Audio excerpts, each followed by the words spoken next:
Di awal film kita diperlihatkan rumah yang sangat megah. Ternyata pemilik rumah ini bernama Michael dan ia berprofesi sebagai asasin atau pembunuh bayaran yang sebentar lagi akan pensiun. Di sana terdapat wanita panggilan yang sangat seksoi bernama Cindy. Terlihat Cindy terus menggoda Michael. Namun ternyata di balik itu semua ada sekelompok pemuda asasin yang akan menghabisi Michael. Hingga pada saat Michael ingin melepaskan konaknya, pada saat itu juga ia ditembak oleh salah satu sniper. Lalu diikuti oleh teman-teman sniper yang lain. Cindy juga ternyata bagian dari mereka. Dan maksud dari para pemuda asasin ini menghabisi Michael yaitu karena bos mereka tidak mau membayar uang pensiun Michael.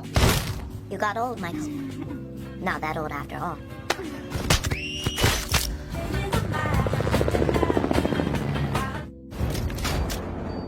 Adegan berpindah kepada seorang pria bernama Duncan.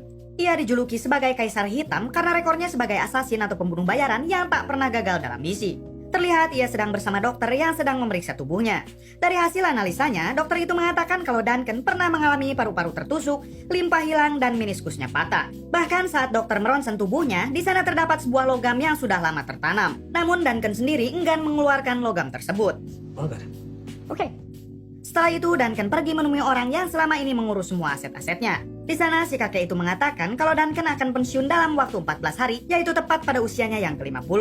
Melihat dari perjanjian kontrak, uang yang harus perusahaan Duncan keluarkan nanti adalah sebesar 8 juta dolar. Setelah itu, Duncan dihubungi oleh seorang wanita bernama Vivian. Vivian juga merupakan seorang asasin yang naik jabatan menjadi manajer. Di sana, Vivian ingin bertemu dengan Duncan di sebuah kafe. Setelah bertemu, Vivian mengatakan kalau ia diperintah oleh si bos untuk memberikan tugas terakhir kepada Duncan, yaitu menghabisi kartel dari Meksiko. Dan Duncan akan dibayar 1 juta dolar untuk misi tersebut. Namun di sini, Duncan yang sudah sangat ingin menjalani hidup normal, ia pun mengabaikan pekerjaan tersebut. Setelah itu, Vivian menemui si bos besar yang bernama Blood. Blood adalah bos besar yang menjalankan bisnis untuk para asasin. Namun di balik itu semua, ia adalah orang yang sangat tamak dan serakah. Bahkan ketika para asasin akan pensiun, selalu ia habisi karena perusahaannya enggan mengeluarkan uang pensiun untuk mereka. Apalagi uang pensiun Duncan sangat besar daripada asasin yang lain. Di balik itu juga ternyata Blood sengaja memberi misi terakhir kepada Duncan, tak lain untuk menjebak Duncan. Namun Vivian mengatakan kalau Duncan telah menolak misi terakhirnya dan menyuruh Blood untuk tidak bermacam-macam dengan Duncan dan bayar saja uang pensiunnya. Akan tetapi Blood menolak dan tetap kekeh akan menjebak Duncan. Lalu ia menyuruh Vivian untuk menghubungi Duncan agar ia mau mengambil misi terakhirnya dengan menaikkan bayarannya menjadi 2 juta dolar. Kemudian Vivian yang tidak bisa menolak perintah bosnya, ia pun menghubungi Duncan dan memintanya untuk menjalankan misinya menghabisi kartel dari Meksiko, yaitu dengan bayaran yang dinaikkan menjadi 2 juta dolar. 1 juta dolar dibayar di awal dan 1 juta sisanya setelah misi itu selesai. Sayangnya Duncan tetap menolak tawaran itu dan langsung mematikan teleponnya. Namun ternyata Duncan mempunyai rencana lain. Ia langsung mencari informasi tentang kartel dari Meksiko tersebut.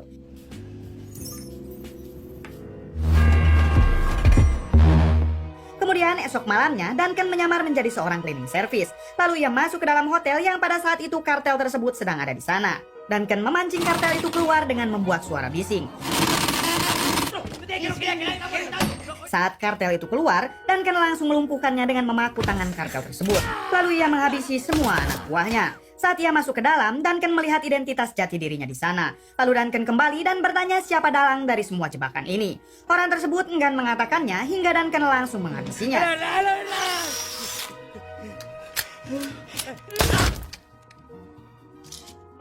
Kemudian Duncan menghubungi Vivian dan menyuruhnya untuk mentransfer 1 juta dolar. Karena Duncan akan menjalankan misinya untuk menghabisi kartel tersebut.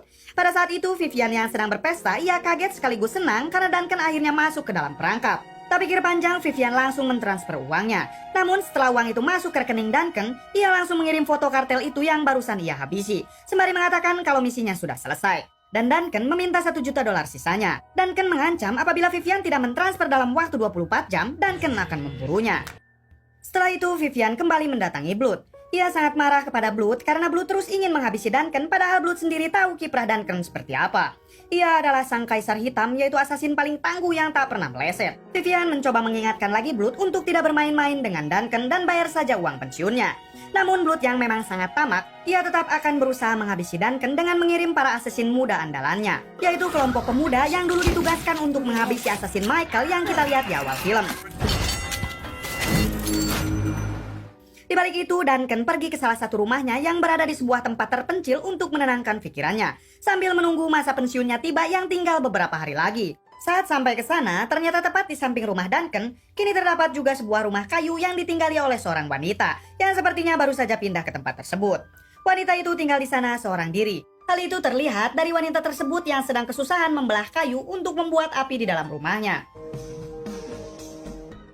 Dari hari ke hari, Duncan tinggal di sana. Hingga suatu saat, ia tak sengaja bertemu dengan wanita tetangganya itu. Wanita itu bernama Camille. Duncan sering sekali melihat Camille dalam keadaan murung dan sepertinya ia mengalami depresi. Karena sering bertemu, pada akhirnya mereka berdua berkenalan dan semakin dekat tanpa melihat perbedaan umur dari mereka. Semenjak saat itu, Duncan sangat perhatian kepada Camille. Terlihat dengan Duncan yang memberikan hadiah untuk Camille. Bahkan Duncan juga memotong kayu untuk perapian di rumahnya. Tak hanya itu saja, Duncan yang ingin melihat Camille ceria, ia mengajari Camille bagaimana cara menembak. Namun bukannya ceria, Camille malah menangis mengingat masa lalunya yang katanya sangat menyakitkan.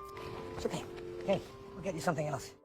Di suatu kesempatan, Camille curhat kepada Duncan. Ia mengatakan kalau dirinya mengalami depresi semenjak umur 13 tahun, yaitu karena seorang pria telah menghancurkan hidupnya. Hingga Camille menganggap kalau tidak ada masa depan lagi untuk dirinya. Dan alasan Camille tinggal di kota terpencil ini untuk berusaha menenangkan perasaannya. Namun hal itu semua masih tidak cukup ampuh untuk mengobati perasaannya. Camille ingin sekali membalas perlakuan orang yang telah menghancurkan hidupnya itu. Duncan sendiri hanya menatap iba kepada Camille. Terlihat di mata Camille yang menyimpan dendam yang amat mendalam. Do you think it would be difficult to kill someone? I don't know. Di balik itu, para asasin muda mulai melancarkan aksinya untuk menghabisi Duncan atas perintah bos mereka yaitu Blood. Dimulai dari mendatangi orang yang mengurusi aset milik Duncan. Mereka menanyakan di mana Duncan berada. Namun orang itu yang tidak tahu Duncan ada di mana, ia tak bisa mengatakan apa-apa. Hingga dari mereka menemukan alamat dari beberapa rumah Duncan yang terdapat di berbagai daerah. Setelah mendapatkan semua alamat rumah Duncan, mereka menghabisi orang tersebut agar tidak ada yang menjadi saksi hidup atau melaporkannya kepada Duncan. Karena jika sampai Duncan tahu, malah mereka yang akan diburu oleh Duncan. Kemudian dengan cepat mereka terus mencari Duncan di setiap alamat rumah yang Duncan miliki. Karena pekerjaan mereka harus segera selesai sebelum masa pensiun Duncan benar-benar telah berakhir. Apabila orang yang mereka sambangi tidak mengetahui Duncan di mana, sudah pasti orang tersebut akan dihabisi. What the fuck is going on in there? Come on, let's get out of here. Terlihat mereka menyambangi Texas, lalu menanyakan di mana Duncan berada kepada pria gemuk yang menghuni rumah Duncan. Terlihat pria itu sengaja mereka mainkan dulu untuk sebuah kesenangan. Namun karena pria itu tidak tahu apa-apa, maka dipastikan akan tamat riwayatnya.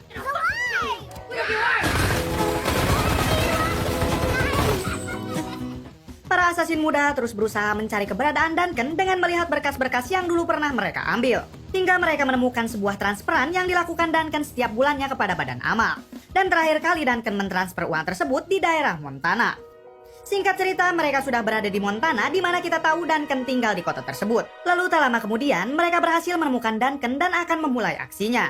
Saat Duncan hendak kembali ke rumahnya, ia melihat Cindy yang sedang berpura-pura mobilnya mengalami kerusakan dan ponselnya kehabisan baterai. Di sana Cindy meminta Duncan untuk ikut istirahat di rumah Duncan jika Duncan berkenan. Duncan yang merasa kasihan kepada Cindy, apalagi Cindy seksoi, ia pun langsung mengizinkannya untuk istirahat di rumahnya. Saat di rumah, Cindy mengatakan kalau orang yang menjemputnya akan tiba esok hari. Alhasil Cindy akan menginap di rumah Duncan satu malam. Tak lama kemudian, Cindy mulai menggoda Duncan dan mengajaknya untuk gercek marmut. Duncan yang pada saat itu imannya sedang lemah, ditambah pedangnya jarang diasah, akhirnya menghayukannya. Di balik itu, para asasin muda yang lain mulai memantau Duncan dan akan segera menghabisinya. Dimulai dengan sniper yang akan menembaknya dari jarak jauh. Namun saat sniper itu menembak, Duncan membalikkan badan. Alhasil tembakan sniper itu malah mengenai Cindy. Hingga terjadi adu tembak. Sniper terus menembaki Duncan hingga Duncan sadar kalau Cindy sekongkol dengan mereka. Duncan pun langsung menghabisinya. Lalu para asasin yang lain masuk ke dalam. Namun mereka tak menemukan Duncan. Ternyata Duncan sudah berada di belakang sniper dan langsung menembaknya. What the hell is going on? Sekarang keadaan berbalik dan mereka yang kini diburu oleh Duncan. Duncan menghabisi mereka dari jarak jauh dan menyisakan seorang wanita di dalam rumah bernama Hilda. Lalu ada salah satu dari mereka menyelinap untuk menyerang Duncan. Tapi Duncan yang sudah ahli dengan bidangnya, ia pun bersembunyi lalu menembaknya dari belakang. Setelah itu Duncan menembaki lampu rumahnya agar Hilda kesusahan. Karena Duncan tahu kalau senjata sniper itu memiliki sensor panas. Namun Hilda yang tak kehabisan akal, ia menyalakan flare untuk mengelabui sensor tersebut. Lalu bersembunyi di balik lemari es. Namun pada akhirnya Duncan tahu Hilda bersembunyi di balik es lewat hembusan nafasnya lalu menghabisinya. Setelah itu Duncan mencoba mencari barang bukti untuk mengetahui siapa yang telah mengirim mereka. Hingga Duncan menemukan sebuah kunci penginapan. Tak pikir panjang, Duncan langsung menuju ke tempat penginapan tersebut. Di sana Duncan hanya menemukan salah satu dari mereka yang sedang mabuk. Lalu orang tersebut mengatakan kalau tetangga Duncan yaitu Kemeli telah diculik. Mendengar hal tersebut, Duncan langsung bergegas ke rumah Kemeli. Namun di sana Duncan hanya menemukan rumahnya yang sudah berantakan, yang artinya Kemeli kini sudah diculik. Di balik itu, Blood yang mengetahui para asisin mudanya telah dihabisi, ia sangat marah dan akan membalaskan dendam kepada Duncan. Apalagi salah satu dari asasin muda itu adalah kekasih Blood, yaitu Hilda. Vivian yang dari dulu memperingati Blood untuk tidak bermain-main dengan Duncan, ia hanya meringis sambil mengatakan apakah sudah cukup. Di sisi lain, Duncan yang tidak tahu harus berbuat apa untuk menyelamatkan Kemeli, ia mencoba mendatangi teman seniornya di Assassin yang sedang berada di sebuah bar. Seniornya itu bernama Peter dan ia sudah lama pensiun. Di sana Peter menjelaskan kalau sejak perusahaan itu jatuh ke tangan Blood, tidak ada lagi para assassin yang selamat sampai masa pensiun. Hal itu dikarenakan Blood tidak rela mengeluarkan uang pensiun kepada para assassinnya. Mengetahui hal tersebut, Duncan langsung hendak pergi untuk menghabisi Blood. Namun Peter yang merasa sudah tua dan mungkin tidak akan bertemu lagi dengan Duncan, ia ingin bersalaman untuk terakhir kalinya. Ketika mereka bersalaman, ternyata Peter menaruh obat bius di tangan Duncan hingga Duncan tak sadarkan diri. Ternyata Peter sudah bersekongkol dengan Blood karena uang pensiunnya dulu telah habis. Saat Duncan tersadar, ternyata ia sudah dirantai dan berada di sebuah ruangan. Blood sendiri akan menghabisi Duncan tepat di hari Duncan benar-benar pensiun. Dan Blood mempunyai 4 hari untuk menyiksa Duncan. Hal tersebut dilakukan Blood karena Duncan telah menghabisi kekasihnya yaitu Hilda. Sebelum menyiksa Duncan, Blood juga mengatakan kalau Kemeli akan menjadi orang gila. Karena sekarang ia sedang dicekoki barang haram sebanyak-banyaknya. Kemudian Blood menyiksa Duncan dengan mencabik-cabik tubuhnya. Di hari kedua, psikoplok Blood mengiris-ngiris semua badan Duncan bahkan mencabut tulangnya. Di hari ketiga, Blood menusuk dada dan perut Duncan. Duncan sendiri masih terus bertahan dan masih bisa menahan rasa sakitnya tersebut. Blood yang menusuk pisaunya ke perut Duncan, tak sengaja malah mematahkan pisau itu dan patahannya tertinggal di dalam tubuh Duncan. Tak puas dengan itu, Blood menusuk mata Duncan tepat di mata kirinya. Kemudian Blood meninggalkan Duncan sendirian di tempat itu dan akan mengeksekusinya esok hari. Namun pada malam harinya, Duncan mengambil patahan pisau di tubuhnya itu lalu menggunakannya untuk membuka borgol. Hingga tepat pada hari keempat, Blood dan para pengawalnya datang dengan bersemangat untuk mengeksekusi Duncan. Saat satu pengawal mendekati Duncan, Duncan langsung menghajarnya dan menghabisi anak buah Blood yang ada di sana.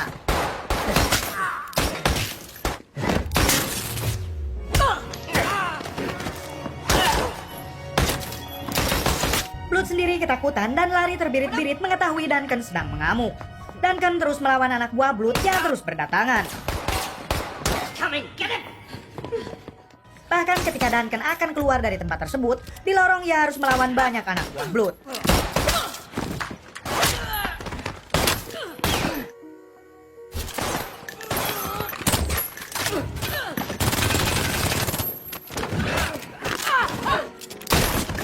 Beruntungnya Duncan berhasil menghabisi mereka dan keluar dari sana. Setelah itu, Duncan menemui temannya yang dulu pernah menyukai Duncan. Wanita itu bernama Siti. Di sana ia meminjam ponsel Siti untuk menghubungi Vivian. Setelah tersambung, Duncan langsung meminta untuk menukar dirinya dengan wanita yang telah mereka sandra. Vivian dan Blood sendiri merasa sangat ketakutan karena Duncan masih hidup dan selama itu hidup mereka tidak akan tenang. Kemudian Siti merawat Duncan dengan segenap hati. Karena pada dasarnya tubuh Duncan yang sangat kuat, ia tak butuh waktu lama untuk menyembuhkan lukanya. Namun Duncan harus merelakan matanya yang sudah tidak akan berfungsi lagi. Ketika Duncan sudah merasa agak baikan, ia langsung bertekad untuk balas dendam kepada mereka. Terlihat di rumah Siti terdapat macam-macam senjata canggih. Hingga Siti memberikan Duncan sebuah senjata berteknologi tinggi, yaitu sebuah senjata yang dapat digunakan cukup dengan menggerakkan jari-jarinya. Dirasa semua persiapan sudah lengkap, ia pun bergegas pergi. Di jalan, Duncan menghubungi Vivian dan menanyakan apakah Kemeli masih hidup. Setelah itu, keberadaan Duncan berhasil dilacak melalui ponselnya. Ternyata hal tersebut sengaja Duncan lakukan untuk memancing mereka. Setelah itu, Duncan dan Vivian bertemu. Duncan menanyakan di mana wanita yang telah kalian sandra. Ternyata Vivian datang ke sana hanya ingin menghabisi Duncan tanpa membawa Kemeli. Karena Vivian kini ternyata telah dibayar mahal oleh Blood untuk menghabisi Duncan. Kemudian Duncan mengeluarkan senjata canggih di tangannya lalu menghabisi mereka termasuk Vivian.